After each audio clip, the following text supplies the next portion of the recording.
Olá, você confere agora notícias que são destaque no Senado Federal. A semana no Senado foi marcada pela voz de prisão dada ao ex-diretor de logística do Ministério da Saúde, Roberto Dias, durante o depoimento na CPI da pandemia na quarta-feira. O presidente da CPI, senador Omar Aziz, disse que o depoente mentiu para a comissão. A decisão foi tomada pelo senador Omar Aziz já no final do depoimento de Roberto Dias. Segundo o presidente da comissão, áudios registrados no celular do policial militar Luiz Paulo Dominguete comprovam que o depoente violou o juramento de dizer a verdade. Esse foi o primeiro pedido de prisão desde o início da CPI. Ele vai ser recolhido agora pela polícia do Senado. Ele está mentindo desde manhã, dei chances para ele o tempo todo. Perfeito, senhor presidente. Eu pedi, por favor, pedi várias vezes, senador Randolph. E tem coisas que não dá para admitir. A advogada do depoente tentou intervir. Eu vim aqui colaborar. Não, veio não. Isso é uma ilegalidade sem tamanho, é um absurdo. Qual foi a colaboração que o senhor deu? Me diga uma só. Mas qual é a colaboração? Prestou informações valiosíssimas para essa CPI. Alguns senadores apoiaram a decisão de Omar Aziz. Se o depoente esteve aqui, prestou o compromisso de dizer a verdade e ele faltou com verdade, está evidenciado o flagrante, que vem do latim flagrans, que quer dizer corpo em chama. Impõe-se a prisão em flagrante. Não é uma faculdade, é uma obrigatoriedade. Já outros pediram que o presidente da CPI reconsiderasse sua decisão. O senhor sabe perfeitamente que em mais de uma oportunidade eu sugeri a prisão em flagrante aqui pelo crime de falso testemunho. E acabou não sendo decretado por uma decisão que é de Vossa Excelência, é exclusiva de Vossa Excelência. No caso específico, novamente, todos nós sabemos que o depoente está mentindo, está ocultando fatos. Mas, em respeito aos precedentes que Vossa Excelência estabeleceu, para que não reste nenhum tipo de dúvida de que porque esse cidadão aí é um funcionário de nível hierárquico mais baixo, já foi exonerado, já foi demitido, e a gente vai dar a prisão para ele, e a gente não botou um general que estava mentindo na cadeia. Não é o primeiro que mentiu aqui. O Pazuello mentiu, o Van Garten mentiu, todos os que passaram aqui mentiram. Foi uma corporação de mentirosos. Então tem que prender todos os mentirosos, não só o Roberto Dias. Eu concordo plenamente com a posição aqui do Alessandro. A melhor decisão é essa proposta pelo senador Alessandro Vieira, respaldada e apoiada pelo senador Otto Alencar. Portanto, quero lhe fazer um apelo para que Vossa Excelência mantenha essa posição de equilíbrio e de respeito aos direitos e às garantias individuais asseguradas pela Constituição Federal do Brasil. É muito importante que esses direitos sejam observados e Vossa Excelência tem sido muito diligente, apesar das pressões, apesar das paixões, Vossa Excelência nunca se afastou dessa posição de equilíbrio. E, portanto, é que me dirijo para pedir essa reflexão da sua parte. Mesmo com os pedidos, Omar Aziz não voltou atrás. Ele está preso por mentir, por perjúrio. E se eu estiver tendo abuso de autoridade, que a advogada dele ou qualquer outro senador me processe. Mas ele vai estar detido agora pelo Brasil. Porque nós estamos aqui pelo Brasil, pelos que morreram, pelas vítimas hoje sequeladas. Nós não estamos aqui para brincar, não, de ouvir historinha de servidor que pediu propina. Isso que está acontecendo não vai acontecer mais. E todo depoente que estiver aqui, que achar que pode brincar, terá o mesmo destino dele. Ele que recorra na justiça, mas ele está preso e a sessão está encerrada.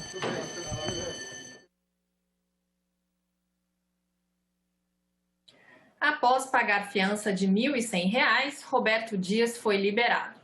Também na quarta, o ministro da Defesa e os comandantes das 3 Forças Armadas emitiram nota em que repudiam declarações do presidente da CPI da pandemia.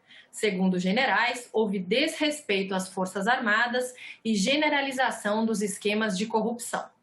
No dia seguinte, o presidente do Senado se encontrou com o ministro da Defesa. Na internet, Rodrigo Pacheco escreveu sobre a conversa que teve com o general Braga Neto.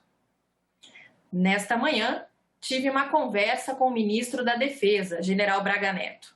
Ressaltamos a importância do diálogo e do respeito mútuo entre as instituições, base do Estado democrático de direito que não permite retrocessos. Deixei claro o nosso reconhecimento aos valores das Forças Armadas, inclusive éticos e morais, e afirmei também que a independência e a prerrogativa de parlamentares são os principais valores do Legislativo. O episódio de ontem, fruto de um mal-entendido sobre a fala do colega senador Omar Aziz, presidente da CPI, já foi suficientemente esclarecido e o assunto está encerrado.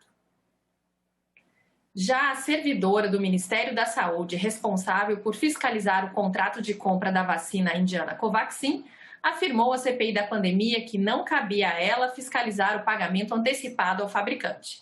Ela acabou revelando que o contrato ficou 1 mês sem fiscal.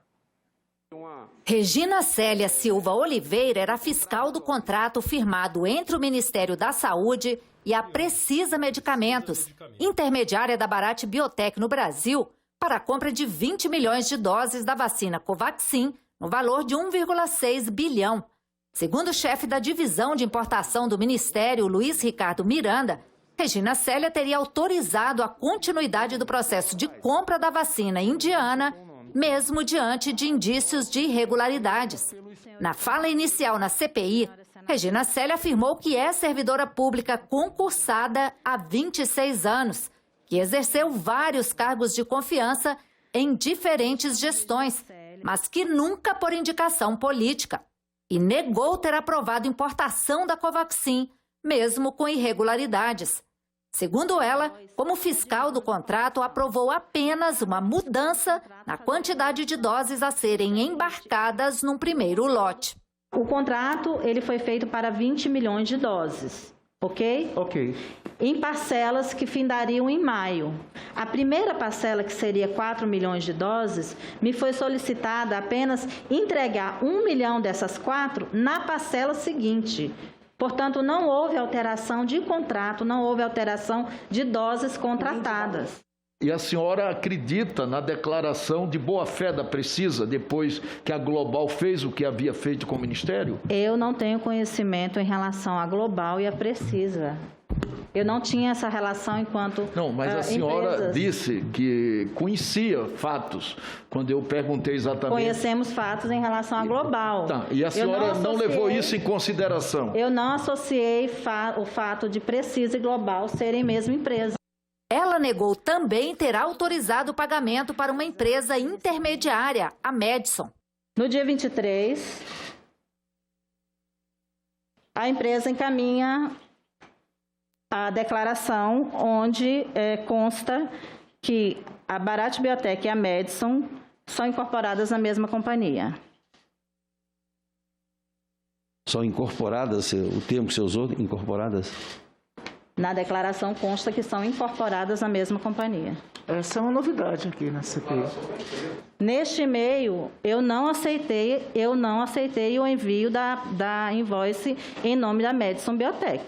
Eu aceitei aqui o envio dos 3 milhões de doses.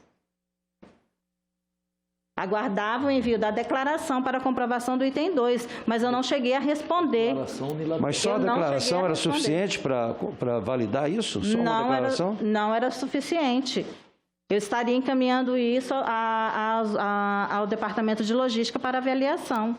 O contrato tem cláusulas onde coloca o valor, a quantidade das doses e o valor pago por essas doses. Ali está no contrato. Esse é o seu papel, eu entendi. Mas para a senhora confirmar que as doses estavam corretas, a senhora se baseou apenas no e-mail, não confirmou absolutamente nada? Eu não entendi esse ponto da senhora. A senhora constata a quantidade por intermédio de que outro documento? E ali a senhora não chegou também à possibilidade de ter um equívoco nos valores das doses que estavam sendo comercializadas pelo Ministério da Saúde? Mas isso é função da DIMP, da divisão de importação. Então, qual é o papel da senhora que eu não estou entendendo? O papel do fiscal, eu aprovei em relação ao quantitativo. E disse que não é verdade que haveria pagamento antecipado pela Covaxin. Como o Ministério da Saúde pretendia fazer algum pagamento à Madison Biotech? Uma pergunta concreta ao fiscal do contrato. O pagamento seria feito depois de comprovada a entrega e depois de autorização de uso concedido pela Anvisa. Não houve pedido de antecipação? Em momento algum. Não, nem isso estava contido na invoice? A invoice É de competência da divisão de importação. Questionada pelo presidente da comissão, senador Omar Aziz, Regina Célia disse que não considerou atípico o contrato para a compra da Covaxin. Em relação à minha função de fiscal, para fiscalizar a execução do contrato, não teve nada atípico. Não é atípico. Não é atípico. Ações unilaterais de uma parte? Só um minutinho, senador. Então, isso aí existe em vários contratos com o Ministério da Saúde esse tipo de comportamento. O contrato diz uma coisa, aí o fornecedor diz outra, a senhora aceita, como fiscal, a senhora é fiscal do contrato. Se a senhora não acha atípico, quer dizer, isso é o modus operandi dentro do Ministério da Saúde. A servidora do Ministério da Saúde foi questionada pelo relator sobre a relação dela com o líder do governo na Câmara, deputado Ricardo Barros. Não tenho ligação alguma. Não o conhece? Não conheço. Eu sei quem é, porque é uma figura pública, mas eu não conheço. E afirmou também não ter sofrido pressões para autorizar a importação da vacina. A fiscal do contrato com a Covaxin disse que no dia 30 de março fez o primeiro relatório apontando o descumprimento do contrato e foi encaminhado à Secretaria de Vigilância em Saúde e a primeira notificação à empresa. E acabou revelando à CPI que só foi nomeada fiscal do contrato no dia 22 de março. Porque dia 20 de março, se eu não me engano, senador Renan, foi a reunião do deputado Luiz Miranda com o presidente da República. Exatamente. Correto? Veja bem, dia 17 de março, a Precisa não cumpre o contrato a primeira vez. A reunião foi dia 20 de março. 20 de março. 3 dias após. Só para a gente aqui fazer uma... Deixa eu explicar aos senhores. Não, eu só estou dizendo as datas que a senhora está me dando. A portaria de fiscal, ela só é assinada e publicada depois da assinatura do contrato. Mas isso é o normal. Sim, mas nesse caso ela entrou O contrato foi assinado em fevereiro. Ela entrou depois do descumprimento. Isso é um dado que já levanta. Tem mais uma questão. O contrato foi assinado em fevereiro. Sim, foi assinado. O contrato foi assinado dia 25 de fevereiro. Fevereiro. 25 de fevereiro. Presidente, presidente, o advogado pode orientar, mas não pode responder pela depoente. Não pode responder. Nós estamos fazendo perguntas à depoente. Claro, senador, só por uma questão de ordem, é porque em momento algum ela está conseguindo raciocinar na pergunta que está sendo Não. Então, é exatamente isso que nós estamos questionando aqui o tempo todo. Nós vamos deixá-la... Eu gostaria de pedir para Por favor, nós vamos deixá-la totalmente à vontade para responder as questões. Isso. Eu faço até um apelo. Excelência, deixa eu lhe dizer uma coisa. Nós queremos, inclusive, agradecer a doutora Regina. Ela acaba de prestar uma informação fundamental para essa comissão parlamentar. Tem trazido informações relevantíssimas. Não, e a informação de agora é fundamental. Teve um mês sem contrato. Teve um mês sem fiscal esse contrato. Nesta sexta-feira, prestou depoimento à CPI o técnico no Ministério da Saúde, William Santana. Ele disse que a invoice para a compra das vacinas indianas Covaxin tiveram de ser corrigidas 2 vezes e, mesmo assim, a última versão não ficou correta. Ele, porém, não quis comentar se o documento apresentado pelo secretário-geral da Presidência da República em declaração à imprensa era o mesmo que constava no processo. Essa versão apresentada pelo Onyx corresponde a alguma das invoices recebidas pela divisão de importação? Senhor relator, apenas para deixar bem claro, eu não tenho a menor intenção em contradizer nenhum membro do governo. Não é essa a nossa pretensão também. É uma pergunta pontual, porque ele exibiu um documento e nós queríamos saber, em função de estudos aprofundados pela senadora Simone Tebet, se corresponde aos documentos apresentados a essa comissão, né, que embasaram o processo que Vossa Excelência, Vossa Senhoria apresentou. Olha, eu não tive análise ao documento apresentado pelo excelentíssimo senhor secretário-geral da Presidência da República, de modo que não tenho o que comentar sobre isso. A CPI ouviu também a ex-coordenadora do Programa Nacional de Imunizações do Ministério da Saúde. Ela disse que a falta de doses suficientes e de uma campanha de informação prejudicaram a vacinação contra a Covid e criticou o presidente Jair Bolsonaro por declarações contra vacinas. Franciele Fantinato coordenava o Programa Nacional de Imunizações do Ministério da Saúde desde 2019. Era, portanto, a responsável pela condução da vacinação contra a Covid-19 no país.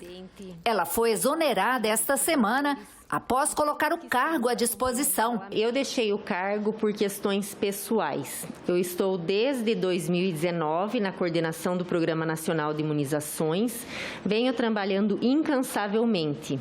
E pelos últimos acontecimentos da politização do assunto em relação à vacinação, eu decidi seguir os meus planos pessoais. Franciele disse que todas as ações do Programa Nacional de Imunizações foram feitas em parceria com especialistas e renomadas personalidades e apontou por que um dos maiores programas de vacinação do mundo enfrenta dificuldades na vacinação contra a Covid-19. Faltou para o PNI, sob a minha coordenação, quantitativo suficiente para a execução rápida de uma campanha e campanhas publicitárias para a segurança dos gestores, profissionais de saúde e população brasileira. E fez críticas ao posicionamento do presidente Bolsonaro em relação às vacinas. É uma opinião pessoal, relator. Eu, enquanto coordenadora do programa de vacinação, eu preciso de apoio que seja favorável à fala em relação à vacinação. Então, quando o líder da nação não fala favorável, a minha opinião pessoal é que isso pode trazer prejuízos. Ela disse ainda que a pressão para incluir segmentos específicos entre os grupos prioritários na vacinação também prejudicou a campanha. Se tivesse vacina suficiente, não precisaria fazer essa fragmentação.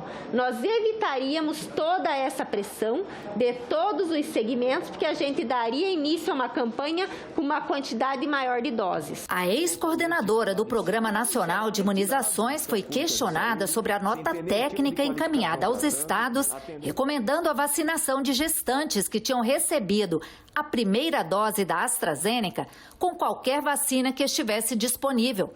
Ela explicou que a decisão foi tomada junto com a Câmara Técnica, formada por mais de 27 especialistas, e que se levou em conta o risco-benefício. Nós optamos, naquele momento, pelo cenário epidemiológico, de fazer a intercambialidade. O que é a intercambialidade? Inicia com uma vacina e conclui com outra. E aí a gente emitiu no sábado de manhã a comunicação do ministro, pediu que retirasse a nota porque queria que rediscutisse a intercambialidade. Eu, como tal, acatei e falei, não, vamos rediscutir. Existe o risco, não tem total incerteza da intercambialidade, embora França já estava usando, Alemanha já estava usando, Finlândia já estava usando, Suécia já estava usando, e nós estávamos preocupados porque os óbitos eram, a cada 100 mil gestantes, nós temos 19 morrendo. Então, o perfil de benefício-risco era muito adequado. Recebemos essa comunicação, eu imediatamente comuniquei aos coordenadores estaduais que nós iríamos rediscutir a nota técnica. Aí, tiramos a nota do site. A semana foi de esforço concentrado para votar autoridades indicadas a cargos e órgãos públicos que haviam sido sabatinadas em comissões do Senado também nesta semana. As votações em plenário começaram na quarta-feira. As votações foram secretas, feitas tanto no interior do plenário como em totens espalhados pelo prédio do Senado. Por questões de segurança sanitária, os parlamentares também puderam usar o sistema drive-thru para votar. Foram aprovadas 19 indicações de autoridades para cargos e órgãos públicos. O primeiro nome acatado foi para a diretoria da Instituição Fiscal Independente do Senado, a IFE. Em seguida, 8 indicados a embaixadores do Brasil no exterior, um para o Conselho Nacional do Ministério Público, um para o Conselho Nacional de Justiça, um a presidente do Conselho Administrativo de Defesa Econômica, 2 como ministros do Tribunal Superior do Trabalho, um para ocupar a vaga de ministro do Superior Tribunal Militar e 4 para as diretorias de agências reguladoras. Na quinta, o plenário do Senado aprovou 12 indicações do presidente da República a cargos e órgãos do governo. Os senadores deram continuidade às votações dos nomes para assumirem vagas em órgãos públicos. Os indicados já haviam sido sabatinados em comissões. Assim como na quarta-feira, as votações foram secretas, dentro ou fora do plenário, inclusive na chapelaria do Congresso pelo sistema de drive-thru. Foram aprovadas 8 indicações para agências reguladoras, entre elas a Agência Nacional de Transportes Terrestres e a Agência Nacional de Vigilância Sanitária, 2 para o cargo de embaixador e 1 para delegado permanente do Brasil no exterior e 1 para a direção do Banco Central. Para a votação da LDO, foi instalada a Comissão Mista de Orçamento. A senadora Rose de Freitas foi eleita presidente da comissão. O relator da Lei Orçamentária Anual vai ser o deputado Hugo Leal. E o relator da Lei de Diretrizes Orçamentárias será o deputado Juscelino Filho. O Congresso precisa votar a LDO até 17 de julho, antes do recesso parlamentar. Foi publicado no Diário Oficial da União o decreto com a prorrogação do auxílio emergencial. O auxílio, que acabaria em julho, será pago até outubro, em parcelas que vão variar entre R$ 150 e R$ 375 e que podem ser repassadas a até 40 milhões de brasileiros. O presidente do Senado, Rodrigo Pacheco, participou da reunião de assinatura do decreto e elogiou a medida. O combate à fome, o combate à miséria, o combate à desigualdade se faz com política pública e, juntamente com o enfrentamento à pandemia, com a vacinação em grande escala à população brasileira, essa é uma combinação que é fundamental para o Brasil melhorar suas condições para os brasileiros. Portanto, nesse momento, o que nós precisamos, mais do que nunca, é de diálogo permanente, é de pacificação, é de busca da identificação dos consensos e respeito às divergências. Portanto, esse ambiente é o ambiente que a sociedade brasileira espera que nós possamos dar a ela, que é o ambiente de solução para os problemas. Portanto, esta medida da prorrogação do auxílio emergencial, para além de uma realização do Executivo e do Legislativo, é uma grande conquista para o povo brasileiro. Neste final de semana tem programa Ecosenado, a revista de meio ambiente da TV Senado. Na coluna Momento Eco, veja agora uma das surpresas que a edição de julho do programa traz para você. Entre os meses de julho e outubro é comum avistar pinguins de Magalhães na costa brasileira. Eles começam a aparecer nas praias do sul do Brasil e podem chegar até os estados do Rio de Janeiro e do Espírito Santo, na região sudeste. São animais jovens, muitas vezes no primeiro ano de vida, que saem da Patagônia para esta aventura nas águas brasileiras em busca de alimento. Numa visita virtual ao recinto dos pinguins de Magalhães do Aquário de São Paulo, nós aprendemos um pouco mais sobre esses graciosos animais. São 9 adultos e 2 filhotes, né? Filhotões aí, fase juvenil, que a gente chama. Eles não completaram o ano ainda, eles nasceram em dezembro do ano passado, então aí eles estão completando uns 5 meses. São considerados juvenis ainda, e são esses com a pena um pouco diferente, sem a marcação tão evidente no pescoço, né? Dessa gola que a gente chama, são os filhotes. O que uma pessoa que encontra um pinguim desse, muitas vezes debilitado, numa praia aqui no Brasil, deve fazer? De início, tem que isolar a área, não deixar ninguém encostar, nem a própria pessoa. Não é para pôr na geladeira. Esse pinguim não é de gelo. Ele vive na Patagônia, é um ambiente com calor durante o dia e frio à noite. Assim, não é para colocar em nada. Esse pinguim não é de geladeira. Tem que tentar isolar a área e ligar para uma autoridade competente para ir fazer o resgate desse animal, para analisar a condição e ver o que vai ter, qual procedimento adotar. Então eles chegam na costa praticamente desnutridos, muitos deles, principalmente os juvenis que não têm tanta experiência de caçar, né, os cardumes. Durante a visita, a bióloga Bruna Schurz nos explicou por que esses animais que moram hoje no Aquário de São Paulo não foram devolvidos à natureza.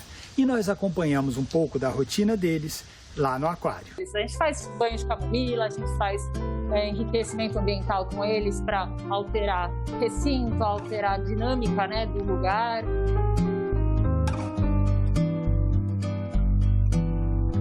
Esses animais, em geral, são animais que são encontrados em situação de risco, né? Animais que muitas vezes não podem nem ser devolvidos à natureza. Foi exatamente o caso desses pinguins. Eles chegaram, encalharam extremamente magros, extremamente debilitados.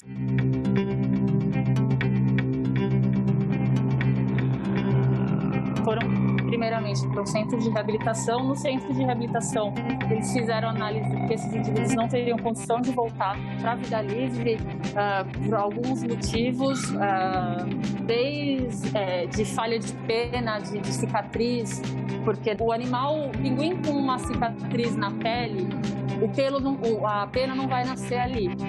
Então vai entrar água por ali. Esse indivíduo vai ter frio no mar, então ele não consegue caçar.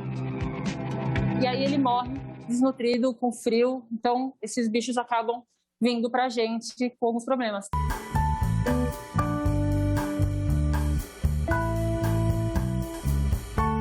Mais detalhes da visita aos pinguins de Magalhães do Aquário de São Paulo você vê no programa Ecocenado, neste sábado e domingo, às 9 da manhã e às 4 da tarde. E essa foi a coluna Momento Eco de hoje. Tchau, a gente volta na semana que vem. E nós ficamos por aqui. Você pode rever as reportagens desta edição na nossa página na internet, senado.leg.br/TV. Inscreva-se também no nosso canal no YouTube. O endereço é youtube.com/TV Senado. Obrigada pela companhia e continue sintonizado aqui na TV Senado.